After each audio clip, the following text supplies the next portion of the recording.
Bismillahi Rahmani Rahiim. Xisaabtan qaadanayna maanta waxay ku saabsantahay insha allahu tacaala obligelse oxbreeding waa xisaab caana waxaa lagu xisaabiya bulshada cudurka uu sida uu faafaya iyo xisaab ahaan si loo xisaabiyo waaye iyo dadka da-dooda iyo dadka u badan yihiin dheerarka dadka u badan yihiin cayilka intay u badan yihiin iyo waxaas ayaa lagu xisaabiya xisaabtan marka waxay u qaybiyaan labo standard obligelse iyo waxaa la yiraahdaa normal afdeling ayay u qaybiyaan maanta waxaan qaadanaa insha allahu tacaala standard obligelse standard obligelse waxay yiraahdaan ops inom splitlig obligelse from medelvärde ayaa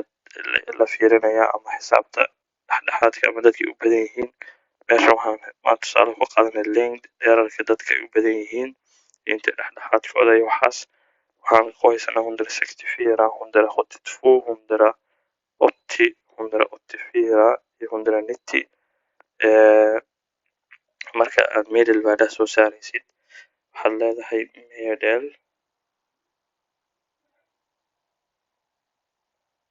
x minus 164 plus 172 plus 180 plus 184 plus 190 dela med antalet 5 stycken. Medelvärde wuxuu noqday medelvärde lika med 178 marka saas ayaa lagu xisaabiyaa form baa jiro dhahayo sidan s lika med written with plus calaamada plus wayaan parentheses x minus x upphöjt 2 dela med n z formigan wuxuu sheegayaa sida loo xisaabiyo marka tabel baa isticmaali kartaa tabelka sidan ayaa oranayaa x 164 172 180 184 190 marka lengdigiisan ayuu ahaa x minus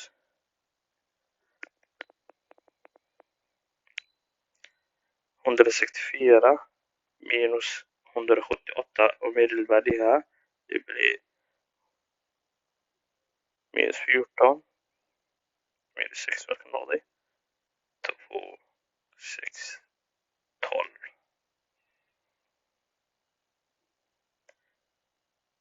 parentes x plus 2 marka xisaabta forming sidan ayuu ahaa marka waxaad leedahay 100 parentes baa leedahay först 164 minus 178 och medelvärdiga parentes plus 2 är lika med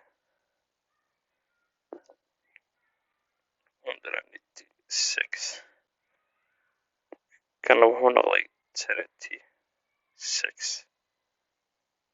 4 här 36 144 marka tabelka saas ayaad u isticmaalaysaa marka xisaabta waxay noqonaysaa s lika med written with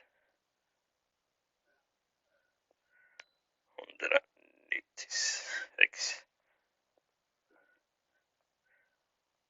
196 plus 36 plus 4 plus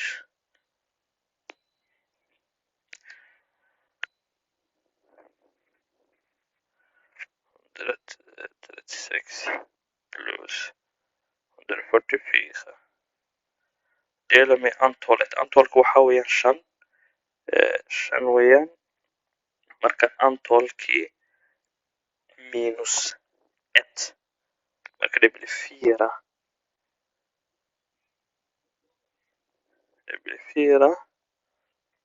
4 ayaa noqotay